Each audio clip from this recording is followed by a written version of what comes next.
Hey guys, so I'm heading back to the airport now. Someone actually asked me before, how do you get to the airport from Seoul?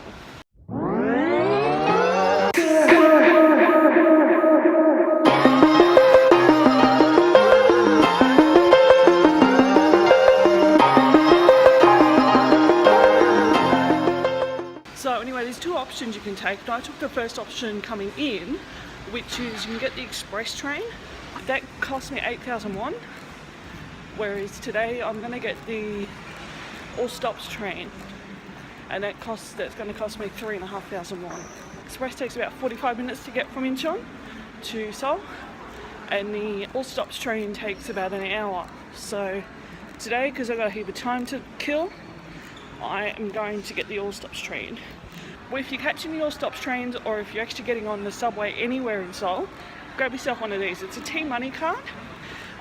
It's about 1,000 won to actually have, and then you can actually get a refund at the end when you're leaving Seoul or whatever. But all you have to do is just go through the scanners here, and I'll show you. And that's all you have to do, is just scan the ticket, and it'll take off an initial 1,250 won, and then when you get to Incheon it'll take off the rest. Because I got enough on my card just to get me to Incheon, it'll probably just take the whole lot off. Now when I get to Incheon, I'll be able to get that refund on my deposit on my card and whatever remaining change is left on my card, which is really good. So yeah, it's pretty straightforward to actually get to the airport from Seoul.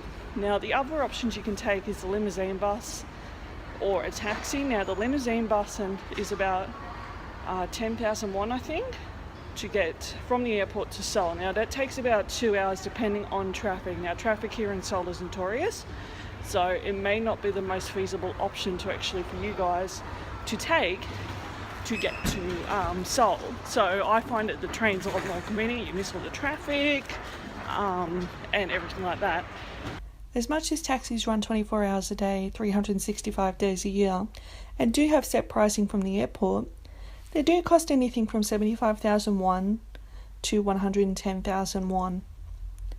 As I mentioned before, traffic in Seoul can be quite bad, so if you are wishing to save some money and get into Seoul as quick as you can, check out the train, as it's the cheapest way to get into Seoul.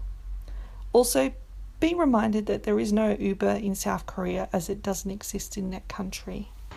But pretty much it's pretty convenient here in Seoul. Trains here run very regularly.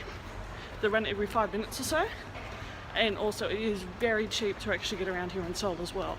Using a train to get to and from the airport in Seoul is very easy to do so, even if you don't speak Korean. There are many English translations everywhere, and there are many announcements in Korean, English, Japanese, and Mandarin as well. My best tip is to allow for an extra hour on top of your planned travel time, as Seoul Station can be quite confusing, particularly if you are transferring from another line. The girl that was sitting next to me heading back to Incheon Airport ended up missing her flight because she got lost at Seoul Station. Once getting off the train at Incheon Airport, just follow the crowds through the train station to the airport. It may sound daunting at first and look like a labyrinth, but it is very easy to find, especially with the many signs to follow. Despite this vlog actually being about heading back to the airport to leave Seoul, there are plenty more vlogs coming out in the next few weeks on Seoul. So make sure to stay tuned and hit that subscribe button and the notification bell as well. Thank you for watching.